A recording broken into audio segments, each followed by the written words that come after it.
All right, bull runners, the clock is officially running out. We are less than 24 to 48 hours away from a global market event that could rewrite the rules of your portfolio forever. So listen up, because most people out there are distracted by the geopolitical events that are taking place, and they're wondering, if the market's going to be obliterated, what's about to happen to their portfolio. But this is massive for the XRP community, and it's leading to the ultimate setup. Donald Trump just sent a massive shockwave across the globe. So I want you to listen to this very closely. He posted this, saying if Iran doesn't fully open without threat the Strait of Hormuz within 48 hours from this exact point in time, the United States of America will hit and obliterate their various power plants, starting with the biggest one first. Now, this isn't just tough talk here. Donald Trump, he follows through. This strait is the jugular vein of the global energy market. So if that artery gets pinched, energy prices don't just go up, they explode. And Fed Chair Jerome Powell already warned us that rising energy prices from this conflict will drive inflation higher, complicating every move the Fed makes in 2026. So if we look at the warning signs in the old guard assets, for example, gold just experienced its biggest weekly sell-off since 1983.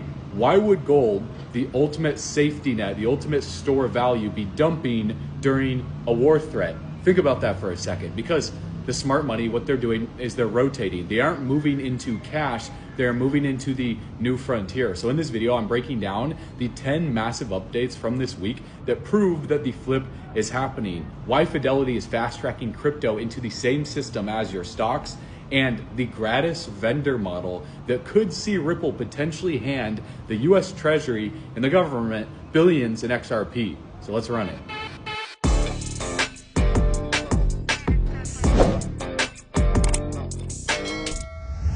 All right, bull runners, welcome back to the channel. So before we get into these massive bombshells in this news, we have to look at the scoreboard here. This week alone, we saw 10 massive shifts that prove the legacy system is being hollowed out to make room for the new one. So number one, the SEC approved a landmark NASDAQ rule allowing tokenized stocks and securities to be traded and settled directly on chain. Number two, bipartisan senators reached a deal with the White House to finally resolve the stablecoin yield dispute with the big banks. And we're going to see that update here released very, very soon, within 30 days or less, most likely. Number three, the SEC and CFTC issued joint guidance, finally confirming that most crypto assets are not securities. This is the clarity that we've waited, over a decade for, and arguably the XRP army, had to go through the most rough abuse, while all these other assets are now getting the clarity on the backs of that. But number four, PayPal has officially enabled stablecoin access in